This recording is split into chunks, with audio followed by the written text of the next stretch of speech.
Hello Cinecrip, balik lagi bareng gue Arya. Dan sekarang gue mau ngomongin film Hollywood yang baru aja tayang minggu ini. Seperti biasa ya, film barunya Kenneth Branagh, judulnya adalah A Haunting in Venice. Ini adalah film ketiga doi ya, memerankan Hercule Poirot, seorang detektif terkenal yang berasal dari buku karangan Agatha Christie. Film pertamanya itu kan Murder on the Orient Express, itu tahun 2017 ya kalau nggak salah rilisnya. Terus Death on the Nile itu tahun lalu kalau nggak salah. Berarti sebenarnya nggak lama-lama amat ya, dari film kedua udah ada film ketiganya lagi gitu.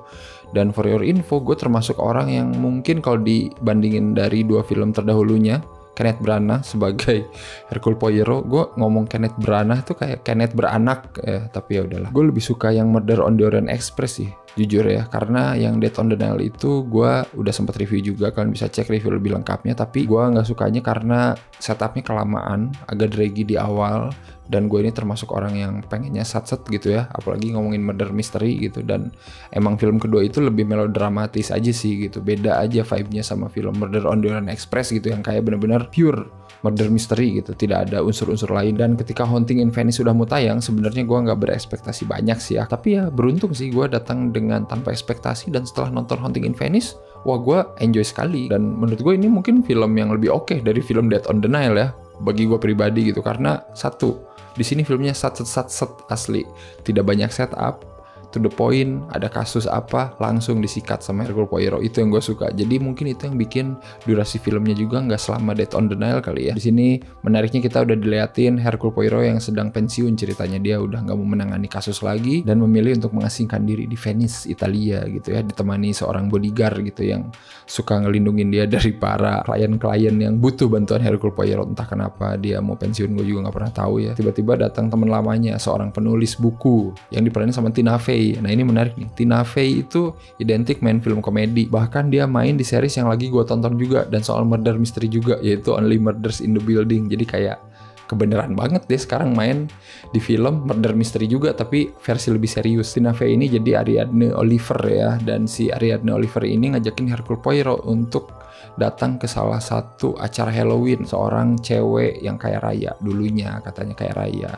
Si cewek itu katanya kehilangan anaknya, dan di malam Halloween itu dia memutuskan untuk nge-hire seorang cenayang. Tapi seketika dia nyampe di sana gitu, ketika dia udah berhasil membongkar tipu-tipu si cenayang yang diperanin sama Michelle Yeoh ini, beneran ada kasus pembunuhan. Dan menariknya ketika Hercule Poirot menyelidiki kematian yang ada di tempat si Ibu Rowena itu, dia mulai melihat hal-hal yang sangat tidak biasa alias hantu. Mungkin daya tarik film Hercule Poirot versi Kenneth Branagh ketiga ini adalah dia menggabungkan elemen horor, elemen supernatural ke cerita detektif ini gitu kan, yang sebenarnya bukan hal baru sih. Di film Sherlock Holmes versi Guy Ritchie yang pertama juga kan sebenarnya si Sherlock Holmes menyelidiki orang yang bisa bangun lagi dari kematian, ya kan? Itu ngomongin soal okultisme juga kan, black magic dan lain-lain gitu. Cuman kalau yang ini lebih ke hantu-hantuan lah. Kita dibawa ke sudut pandang Hercule Poirot yang tidak percaya sama hal supernatural, tapi selalu ditunjukkan hal-hal supernatural gitu. Jadi gue sepanjang nonton film ini sama kayak Hercule Poirot, bingung gitu, ini bener atau kagak gitu ya. Suara-suara anak kecil yang ada di rumah itu tuh dia dengerin atau enggak gitu. Penampakan-penampakan yang dia lihat sekilas itu dia dengerin atau enggak gitu. Itu menarik sih. Sudut pandang yang menarik. Dan treatmentnya juga dibikin jadi atmosferik horror gitu. Ada sedikit jump scare, itu juga lumayan tuh.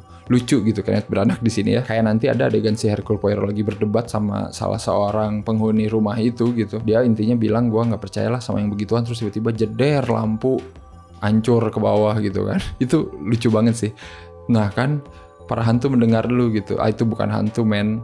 Itu adalah efek dari retaknya dinding rumah ini karena kebanyakan orang di sini. Anjir, itu menarik sih menurut gue. Tapi jadi lucu gitu. Emang Hercule Poirot kan orangnya benar-benar logik banget ya. Jadi ya seru aja gitu ngelihat dia di sini berusaha menentang gitu apa yang dia lihat dengan pemikiran yang logis. Sisanya sih film ini berjalan seperti film murder mystery pada umumnya ya. Si Hercule Poirot ini pasti langsung menyelidiki siapa aja orang-orang yang ada di rumah itu ketika pembunuhan terjadi gitu kan. Sampai nanti di tengah kita dihajar lagi gitu sama konflik kedua gitu yang bikin wah apa benar kayak gini gitu. Sampai nanti baru dah babak tiganya klimaksnya konklusinya gitu. Jadi sebenarnya kalau dari segi formula nggak ada yang baru sih. Dan ketika Hercule Poirot mulai mengungkap siapa pembunuh sebenarnya gitu, apakah hantu atau manusia dan siapa, itu gue bener-bener cukup shock juga sih. Bener-bener kayak anjing ternyata ini gitu ya, bener-bener bukan karakter yang gue duga gitu. Karena kan selalu ya di film-film murder mystery kita selalu